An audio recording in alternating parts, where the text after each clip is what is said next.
Hello, and thank you so much for joining me tonight. I go by Lune, INNATE, and this is a reading for 2019, a pick a card. Of course, the year, it's a full year. Can we do a reading and get a complete reflection on, from a few cards? I would say no. However, I really like doing these kind of readings before 2019, but in as well at some point to understand how can I work best with this energy. Essentially, it's going to be a 3 year, so we have 2 plus 2, 0, 1, 9 added all up. That's 12, 1 plus 2 equals 3, as far as I can understand right now through my incredible math abilities. But for me, that represents growth, development. 2 plus 1, the foundation, mother, father, child. We can look into it a few different ways, but for me, it's always growth, development, and I want to say a bit of perseverance and what's the right word for that? With growth comes a lot of different things. Like we have to be able to stretch, we have to be able to adapt, right? So these are going to be common things that the majority sees in their life through this year. I certainly felt last year as a 2 year. Some people might call it an 11. I saw it as a 2, and the energy has been very supportive in essence. It's been crazy, especially the last few months, but in general it's been very supportive, like teamwork, balance, harmony, understanding dual perspectives and how they're both kind of the same perspective when we boil it down. But let's just light a candle first, just to set the tone here and honor the work we're doing.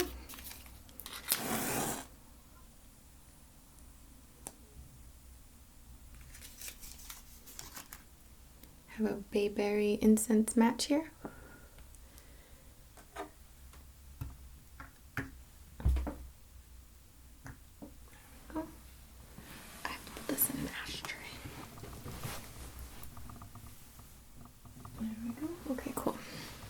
No fire starter today. And I'm gonna spray a little of this just to kind of call in the water element as well, because we do have smoke, air, fire, and some stones. Okay. So I'm gonna be creating essentially right now 3 piles for you to choose from.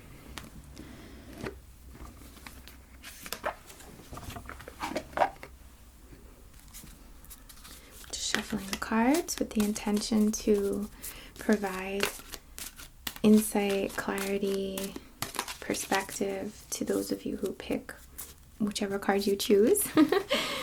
Saying that a little messed up, aren't I? I don't want to make it too loud.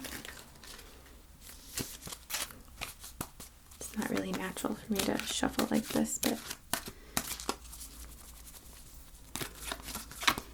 hello.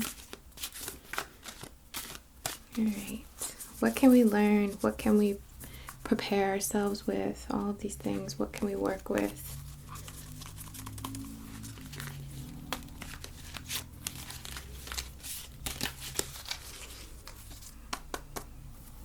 So I'm going to just cut the deck.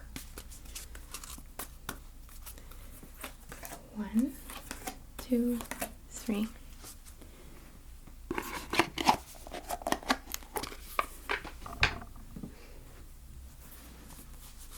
And those are Earth Magic Oracle cards. Now we have some tarot cards. I just like to shuffle these in front of you, though I apologize for my awkwardness in doing so, but so you can get a feel, so your energy goes in. Maybe you can think about, what you're working on for 2019, or if you're just looking for clarity regarding it. So I'm going to cut, and I'm going to pull 3 cards from this for each one. So I'm going to do 1, 2, 3, 1, 2, 3, and 1, 2, 3.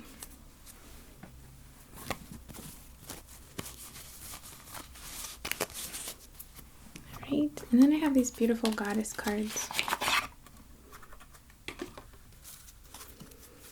And I'm just kind of asking, what goddess archetype can we call on, or can we focus on in terms of qualities or strengths to help us be assisted, supported, or bring out those facets, those qualities within ourselves? Who do we need to kind of step into perhaps, and just kind of go from there? All right. These are tricky because you can see on both sides what it is. So I'm just going to do 1, 2, 3. Okay.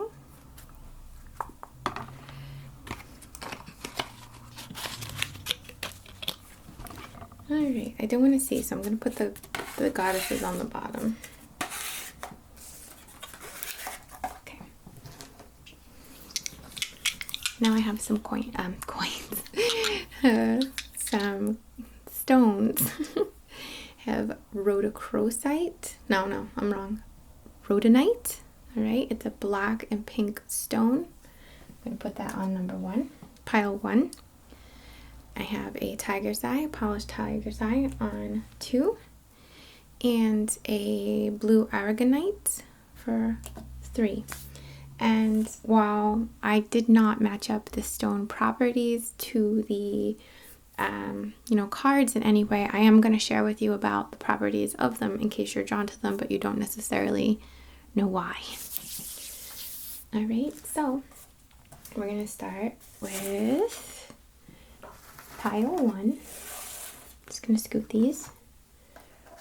So rhodonite, very good heart healer, very good for assisting with someone to help break down a wall potentially that they've put around themselves / around their heart, which in turn is where, from my perspective, our soul communicates to us most and lets us know what our needs are to have fulfilled or to be completed. So rhodonite is a very good one for those of you who have gone through any trauma in any way, and that could be physical, it could be heartache, it could be the trauma and burden we kind of put on ourselves by speaking badly or being too judgmental with ourselves. So I'm just putting that out there. All right. Cool. All right. So we have the Hanged Man. You know what? Maybe I should zoom in a bit. Let me zoom y'all in. Okay, that might be a little bit better, right? So we have the Hangman in reverse, the Empress, Temperance, Spring Equinox / Rebirth, and Rhiannon. I'm gonna say that wrong for sure, but we'll get to this goddess. Okay. I certainly am not the most knowledgeable about goddesses, but we're going to see what she embodies and what we can embrace there. All right, so the Hangman, to me, when it's not reversed, is a bit meditative. And what I see here, is kind of a theme that we've been dealing with a lot, and it's grounding the cosmic energy.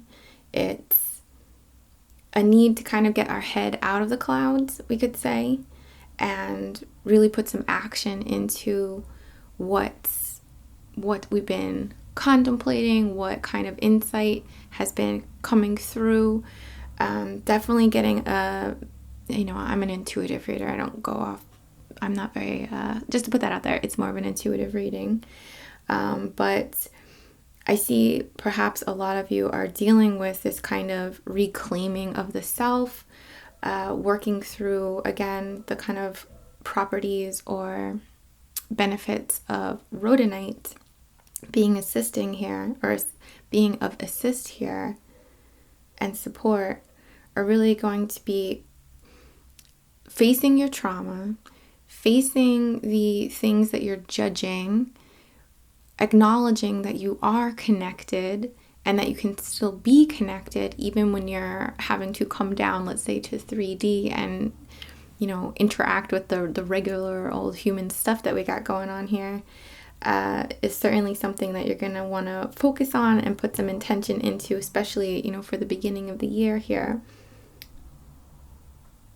There's definitely a peace. Even in reverse, I see peace in this card. There's something perhaps holding you back, let's say, from achieving, from reaching the heights that you want to.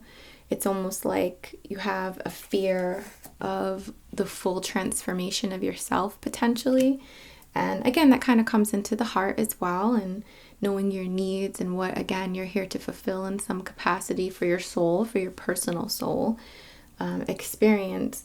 But you have to be able to trust, I guess, a little more that wherever your foot comes down, as you're ascending to these higher places, or what you deem as higher in your life, or better, or greater in some capacity, it seems like you're going to have to work to unhinge your foot a little to kind of get you there, or allow that flow to happen. The Empress, very maternal, very material, kind of has the Queen of Pentacles vibes, I guess you could say.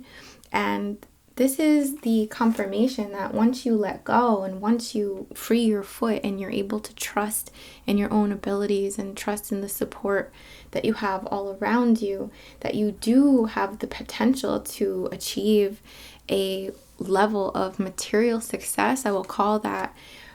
That could be becoming a parent. That could be buying a home. That could be creating, a business that in turn supports others or pays others, like you have employees or something. So there's definitely a level of that going on for you. Fertility, certainly. But you have to let go a little bit to get there. And then we have Temperance, which is one of my favorite cards or favorite words in general, because I love the ability to balance. So it's kind of not a warning, right? It's of the most gentle of warnings, I want to say, what I feel from this card.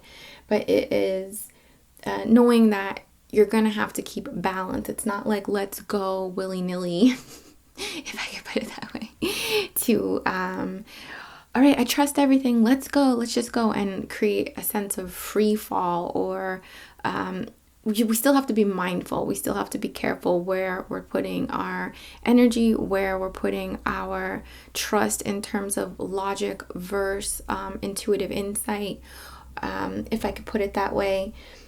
Whenever I see Temperance, it's always, about balance, like returning water to water, leveling cups so that they're both not going to spill, or if you have like very hot water and very cold, and mixing them together to make sure that it's a comfortable temperature, let's say. So let's flip over to this one, which is Spring Equinox Rebirth. We have a bunny, a lot of animals in these cards, I want to say. There's a type of stork looking guy, maybe Thoth for some of you who work with Thoth. For Temperance, Wisdom, there's another bird with a jewel in his mouth for the Empress. And then there's this bunny and butterfly and spirals, bird's nest, owl, kind of trippy looking stuff going on for this one. And these really don't need that much. They do a really good job with the words right on the cards here. Rebirth. It does specifically say spring, and I am feeling that as well. So I think that the work that you're going to be doing over the winter is really going to give birth, to yourself. And I think that this happens for all of us. So, while I do feel that we're all kind of in this flow of the seasons, and spring is always a rebirth for us, it might be a very significant rebirth for you if we tie the material plane together here, that you might actually start seeing some very fruitful potential opportunities, It's not just your personal rebirth, but everything that changes around you on the material plane through that rebirth, through your own frequency, your vibration, your limitations being lifted, things shifting within you, changes the entire experience around you on the material plane. So I want to say this is not a very self-based year for you, as in, yeah, of course you're going to be doing a lot of work, but it is for you to create, it seems, on the material world, if I could put it that way. This one's going to be a minute for me to read, so I'm just going to skim through. Rhiannon. I'm so sorry. Rhiannon. Rhiannon, if you guys want to look it up, is the great goddess as worshipped by the Welsh. She is the embodiment of life, death, and rebirth, for in her realm there is no death without regeneration. Her name derives, which means great queen, a shapeshifter. She can assume any form she wants. She often appears as a white horse. Oh, very interesting. I had a white horse in a session recently. She is a muse goddess and is accompanied by 3 sweetly singing songbirds who can revive the dead and put the living to sleep. The source of the king's power derived from Rhiannon, the queen, and a candidate for kingdom met Rhiannon dressed as a stag or regal figure symbolic of rejuvenation, beauty, strength, and instinctual masculine energy. She demands that we honor our instinctual and animal selves as a source of creativity, abundance, and order. Okay, so that's what we're looking for. And I'll be a little better with the other ones now.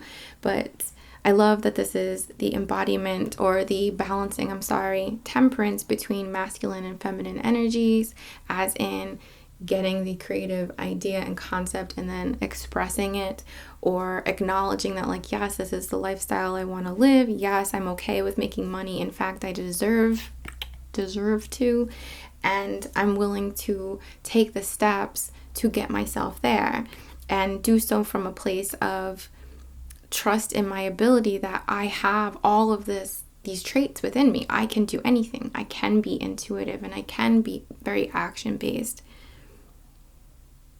She demands that we honor our instinctual and animal selves as a source of creativity, abundance, and order.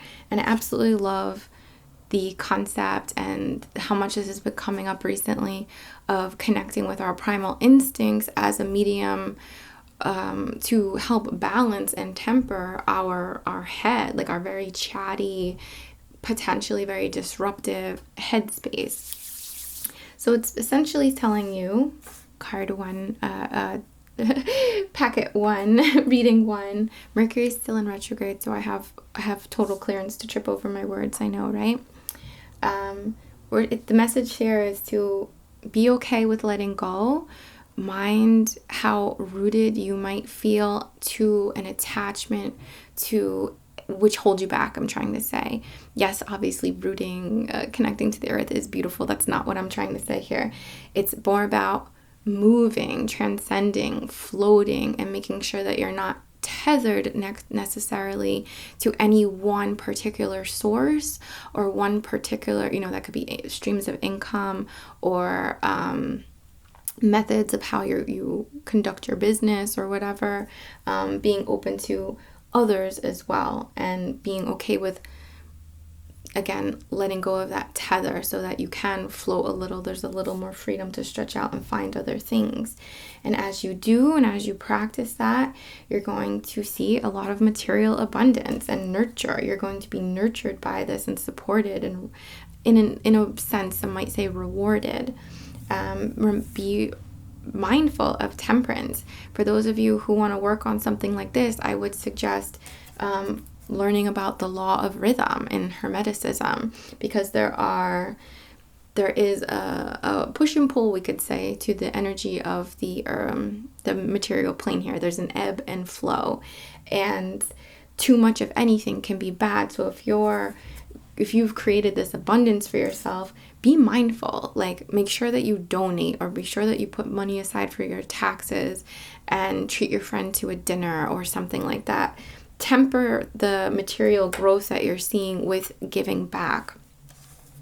Rebirth, again, around the springtime, I think is when you're going to see, or, you'll be very noticing this shift all around you, as if your fertility, your abundance, you're going to see it creating that for others, or allowing other people to do so as well. And you'll see it reflected in your material world very clearly.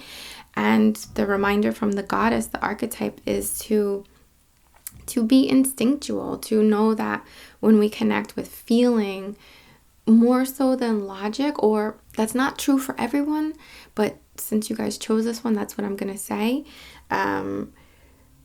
The animal self, it's okay to, like, what do we think of when we think of, let's say, a stag or a deer? Like, they kind of protect their own, like they do guard, they do protect, they do look out for one another, they do send signals like, I hear a noise, and they like make a noise, and then they all know to leave.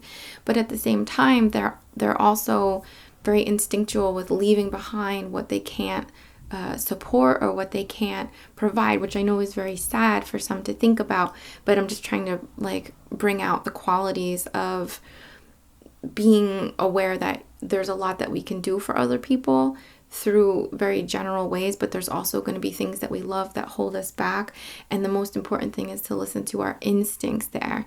Okay?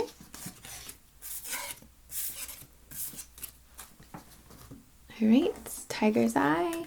Tiger's Eye is very good for psychic development, but also, I want to say authentically resonating as someone who can be psychic as well, or just assisting with authenticity in general, and drive and desire. Kind of, you can see the balance or the pairing here between the third eye, I want to say, and the solar. So that's maybe seeing a message, having a dream, seeing the winning lottery numbers, I don't know, and then kind of following through with the action to go get the ticket. All right, so let's pull these over. All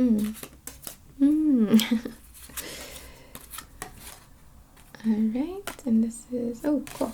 All right, so we have the Tower in reverse, the Chariot in reverse, the Hierophant, Dance, Celebration, and Aphrodite.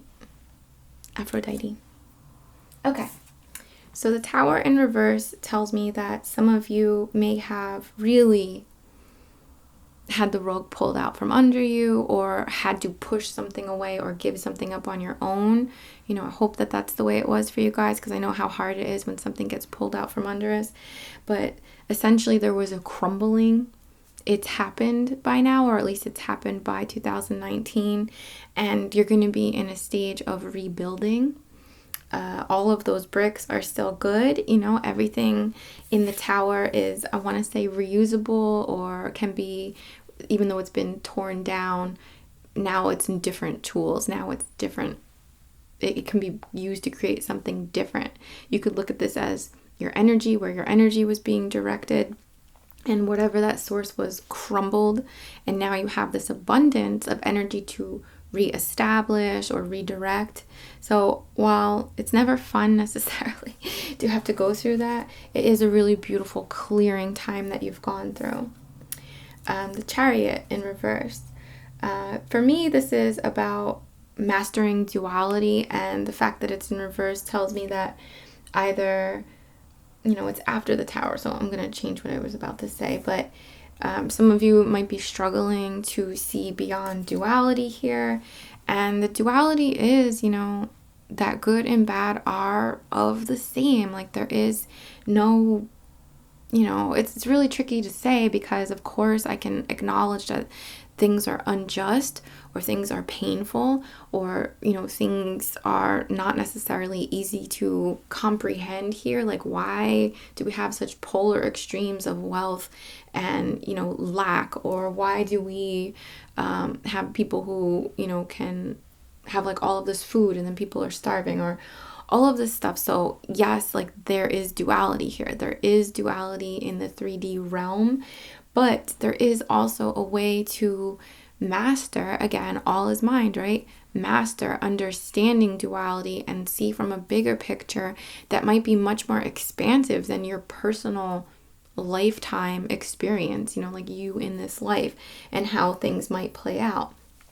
There's good within bad and there's bad within good, and it's a constant dance, right? So some of you might be struggling with that. You might have your attention drawn very much to these like very polarizing concepts, and you're going to have to step into the Hierophant, the like wise one, to see from a very clear and altered from your old perspective into that of one who can see the alchemy of good and bad, let's say, or the dance, or the rhythm, the flow, again, the ebb and flow, we could say. So moving to the Hierophant, this is about you embracing wisdom, learned and intuitive. Perhaps it's time for you, or a continued time for you, to work on studying, let's say, a book or a practice or anything that speaks to you. It could be astrology, it could be Gnosticism, whatever you're into, but then applying it. It's not just read. It's, okay, now let me meditate on that. Okay, well, let me assimilate what I've processed now, and through this passage in a book that I've read, let me take some time to meditate and assimilate that information and bring it into a more practiced way of applying information. For some of you, divination is going to be a helpful tool, so that might be tarot, pendulum, whatever kind of comes up. All right. So then we have dance and celebration. How could this, be a bad card, right? It's perfect.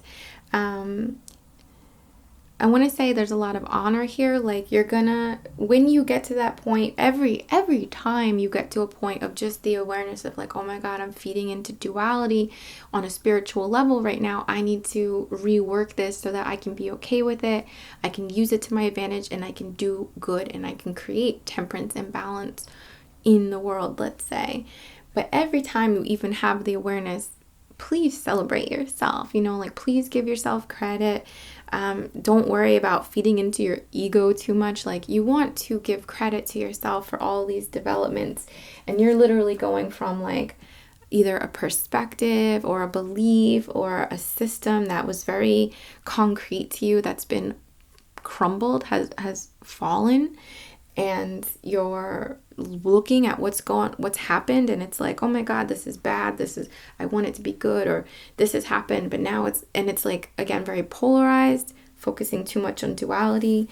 You're going to have to really step into this very ascended master role of understanding and applied knowledge, and that's work, so dance, ground, literally go out dancing, like get down, get ratchet, get whatever you want to do. But honor yourself, if you're the type of person who doesn't celebrate your own birthday, or if you set this goal for yourself and then you reach it but you don't take yourself out to dinner, like, this is a year for you to do that, like celebrate every step of growth that you experience. And then we have the beautiful Aphrodite. Right, I'll try to read it to you. Aphrodite is most often described as radiant and shining. When Aphrodite is present, the whole world acquires a soft golden glow. Foam-born, she is associated with the creative, life-giving sea and represents a sense of freshness, renewal, and hope.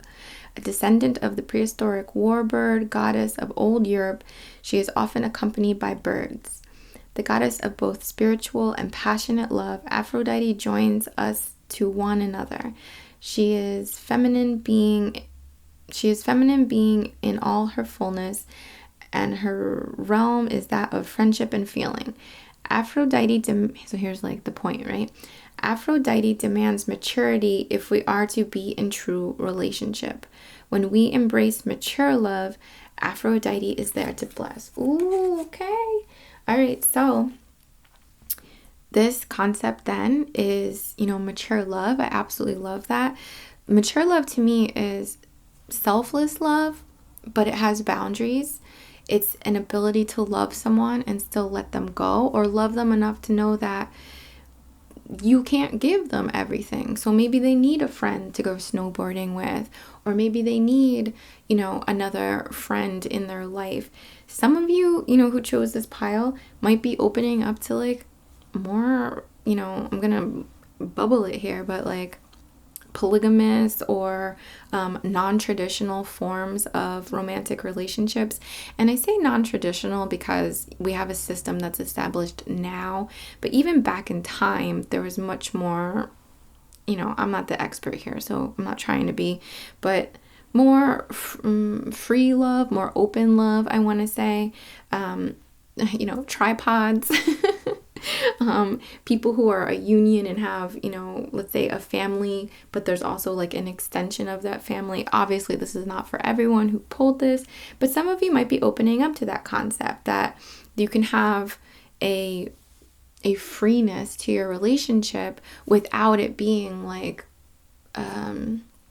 without boundaries, without it being, chaos or, anything negative necessarily is what I'm trying to say, to remove discomfort. My partner and I have certainly played with that stuff before and since, like just through conversation mostly. There was a time where we both had, we were like in a really bad place together, like, we didn't know if we were going to make it out essentially, and we separated, although we were still together, and we saw other people for a fairly short time. And now we don't really do that, and we haven't done anything like that since that little window that we had of disruption. But at the same time, it kind of opened us up to like, you know what, if that was the case, like down the road, we could handle it, So I hope I'm not freaking you guys out with that. But there is a maturity there to know that how you feel about someone has nothing to do with how you feel about another person. Like, you can appreciate people for who they are and the experiences you share together without it taking away from something else. It's like a couple together being able to acknowledge that someone else is beautiful without either of the couple being, jealous or ridiculous about it. Sorry to use the word ridiculous. I'm not trying to offend you guys, but just, that kind of stuff is wasted energy in my opinion. So anyway, clearly that's not going to be the case for all of you. Clearly a lot of you are more interested in monogamous relationships, and that's cool too, but it still plays in. There's still a level here of freedom, of maturity, of being able to say, I know I can't be everything for you, so let's communicate on how we can fulfill those roles. So again, you might have a buddy that you go to get your nails done with. You might have a snowboarding buddy. You might have a movie buddy. I don't know, stuff like that. And that's kind of like a maturity. Instead of trying to take the apple of your eye or the object of your desire and affection and make them be fucking everything, like that's kind of what's coming up here for me. So the general thing, I think we've already covered it, is, you've been through a breakdown, as in things have been chopped down for you. It could be your beliefs. It could be something physical, but it was certainly something that held a lot of structure for you in some way. You're going to face the concepts of duality and learn to master them, or, hopefully learn to master them and step into this, like, the Wizard of Oz kind of vibe over here.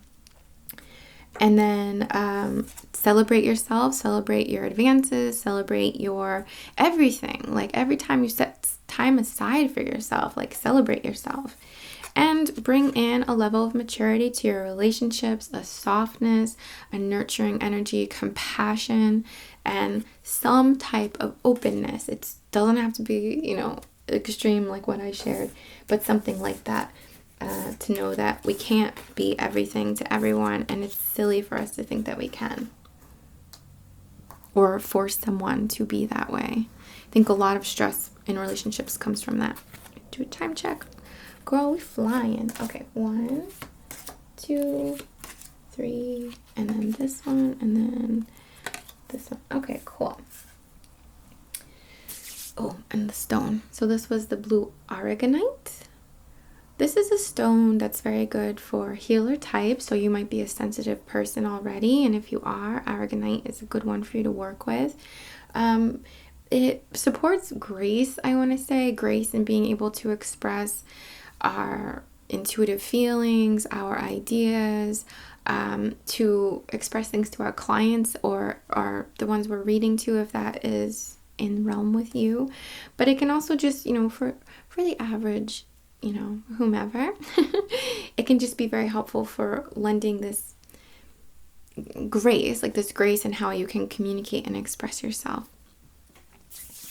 All right, so we have the moon, very subconscious. Okay, kind of see how they're played out.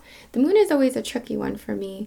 This is the depiction of a full moon. So what I see here is a lot of power that you're going to be taking from specifically the moon in Pisces. When is that? Like in March. I don't know the dates off the top of my head. But whenever the full moon in Pisces comes, and I want to say it's the March time zone, that's going to be a time for, how do I say it? For accessing something about yourself, accessing something about your subconscious. And this might be a theme for any of the full moons of the year that you feel drawn to working with. If you don't know a lot about the moon cycles, this might be a guide or encouragement for you to start researching the moon cycles, even if it just begins with the new moons and full moons of each month and seeing how you can work with them. Jan Spiller has a great book. I'm not going to remember the name of it, but it's about working with the new moons specifically and planting seeds. And if there's ever a full moon, you can look up what sign is that full moon in, what sign is that going to be in for each one, because they're typically always different for the most part. And researching astrologically. Oh, okay, so Pisces, what is it about Pisces? Pisces are very mysterious, mystical rather, sensitive, lazy, go with the flow rather. They're not about trying to fight it, but they're very sensitive, and you don't want to disrupt them necessarily. All right, we'll come back to that one because I'm not getting like a super clear, but let's see what the other cards tell us, right? So we have 8 of Pentacles. And there's a woman staring at this rose bouquet with one rose in the center, and it's kind of like a wreath almost around with the 8 pentacles. 8 is a very harmonious number for me, very balanced. It's one that I use very often in this kind of shape to create balance in our energy field. This is material balance though. This is being able to not only witness the balance that you've created, but also what you might be planning to create, what you might be manifesting. So this is like, her face is so relaxed as she's staring there, and there's this light kind of coming down, separating over her face and then onto these pentacles here. And for me, that's like meditative, like dreamland, like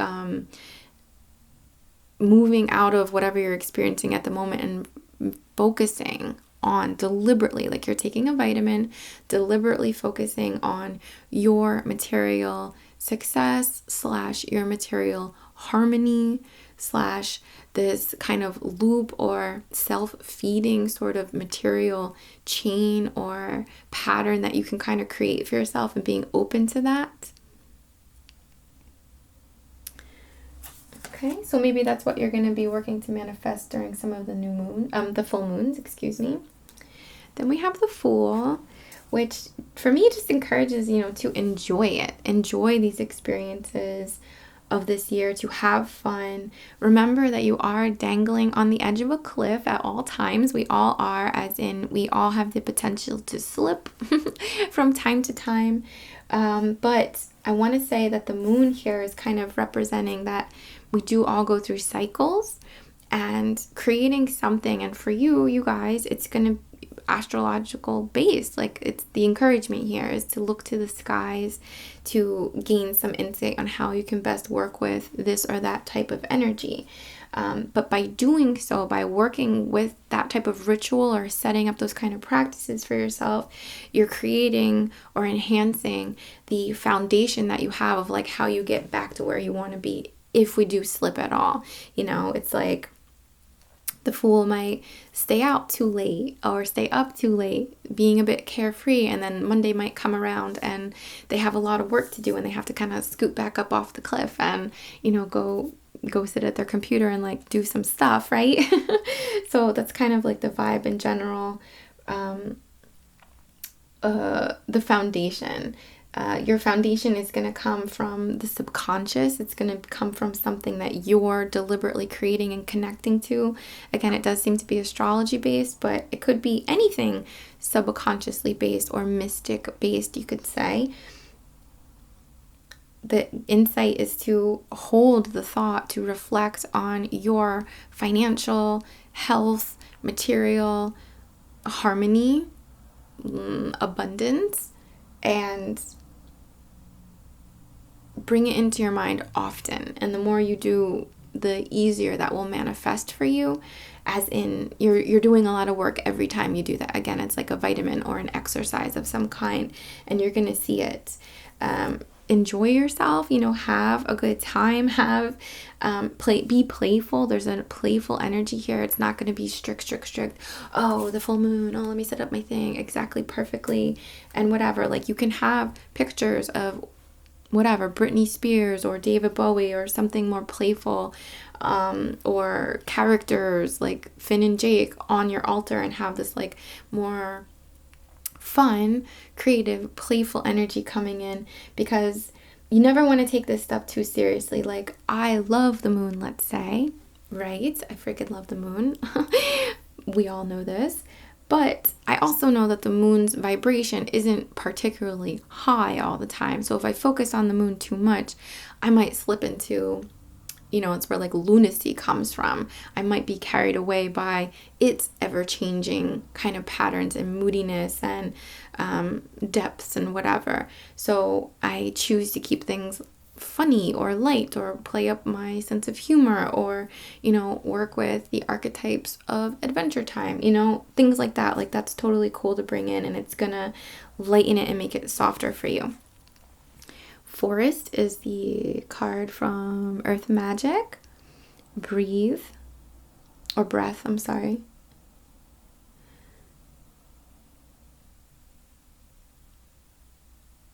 So forest is quite obvious, maybe nature is going to be a point for you, a point of view to reconnect to, or if you don't find yourself spending enough time in nature, this is encouragement to please do that this year. Set something up for yourself, find some trails nearby where you live that you can get to know really well and kind of keep doing it and make it a ritual for yourself, focusing on your breath as you do so. But if you don't have that kind of access, you can do something within your room, within your astral senses, to send yourself. Close your eyes in meditation, take some cleansing breaths, and envision a forest growing up around you and encompassing you, and you can just kind of heal and let that energy kind of circulate even in your bedroom, and appreciate what you can kind of take in from something like that. And then we have Pele. Pele, I hope I'm saying this right, is the fiery Hawaiian volcano goddess. The daughter of the earth goddess, Pele came to Hawaii on a boat. Killed in a fight with her sister, the ocean, she took refuge in the glowing cauldron of Mount Kilauea. Sorry, I'm so sorry I'm butchering this. Forgive me. Where she receives the souls of the dead and regenerates them with fire. In a tempestuous relationship with Kamapua's, the ferocious pig god, she is portrayed as a jealous goddess, her rage manifesting as volcanic eruptions. Revered by Hawaiians every day, she carries the force of the volcano with its molten lava flow, which even in destruction creates new land. Pele stands for molten, fierce aspect of life that is unable to do anything halfway. She reminds us that even in the midst of a fiery eruption, there is creation and new life. Okay, guys, so hold on to that. This might be the acknowledgement that it's time for you to reflect on where your arguments tend to go, specifically after the argument or after the eruption. Is this something we continue to stew on, or is it a clear indication of the need to create new land or to fertilize or plant something different, like quote unquote different in some capacity to you guys? It's also the reminder that, we can use the expression every closed door leads to an open door, like that kind of thing, or one door closes, another opens, and acknowledge that even when things end, even when opportunities seem like they close themselves off, even when friendships end, or we have some kind of, let's say, depression or experience which closes us off, which makes us have to kind of reset, there's always the potential for, okay, am I going to build off of this or take this opportunity now that this space has been cleared to plant something new? Or am I going to keep feeding and keep focusing on what's happened, what keeps continuing to happen? It's kind of like it becomes, in a sense, some type of self-fulfilling prophecy, right? To tell yourself you're always cursed, or this is always the type of people you attract, or all of these different things. If we're open to the concept of self-reflection, which I believe here on this channel we all are, it's important to be able to be like, damn, like this keeps happening. What is it in me that I need to do? Well, sometimes it's not just within you that needs to be changed. Sometimes it's our reaction to the circumstance. I could use my partner as an example. He makes videos. He's a cool videographer dude or whatever, right? And he's good at it, but he's getting better. And the people who might have hired him a couple years ago very inexpensively, they keep trying to hire him for that price, and it's like, no, my equipment has gone up, my skill has gone up, I have this much more years of experience. I need to, my thing is not just, okay, these people are coming at me with these fairly large projects with this very tiny budget. It's up to him now to say, no, I'm sorry, this is my price. I would love to work with you, but this is my price. And let that be the thing that changes the pattern as well. So just something for you guys to think about there. So let's kind of like recap, I guess. The overall is that there's going to be some subconscious work for you. I feel like it's very tied to yourself developing some helpful rituals of some kind, particularly tied to the moon, to access or direct whatever you're working on. It seems to be tied to material harmony, support, abundance, and that's not just material as in money, that could be home, food, body, health, but it's also relationships and how we deal with relationships. So if you're trying to manifest a love interest, focus on what you want, not, oh, I keep attracting this. Focus on like, oh, I really love being treated this way. Oh, it makes me feel so good to be treated with respect. And I love when people remember things of what I said, even, if it's not necessarily what they're interested in. When they remember what I'm talking about, it really shows me how much they, are interested in me, myself, and my passions, and kind of honor that way, whatever, something like that. But the Fool is here to tell you, like, don't take it too seriously, as in don't get hung up on the details. Don't get hung up on every specific thing being completely perfect. Let's say for like a ritual, again, it doesn't have to be set up according to specifically sacred geometry necessarily. It can be just playful. You can make a happy face with your crystals for a grid to work on happiness. Like it can be fun and light. There's definitely a call to advise you to connect with nature. And in the winter, if you don't have the ability to do so, create something in your space that you can kind of envision, or bring in some plants in your home as well. And what can we work on archetypes wise is to acknowledge that even the most troubling of experiences, let's say, again, we talked about duality before with the other cards, but you can look at a door closing and sit there and stare at the door and be like, oh my God, I wasted so much time. I put so much effort in here. Oh, all of that will never come to be now. It won't come to be. It's done. It's lost.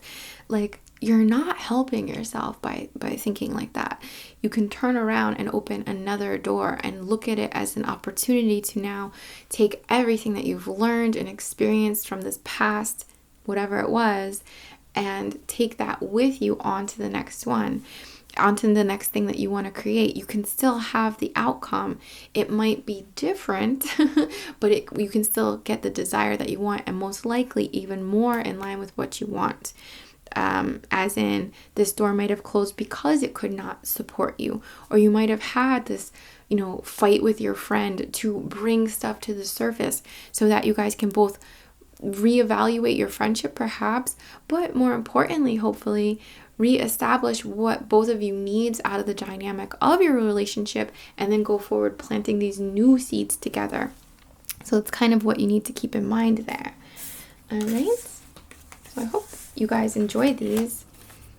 I don't usually do these all the time, but I do like to do them when I feel called to, and it seems like the new year is always a time where we're looking for a little bit of guidance, right?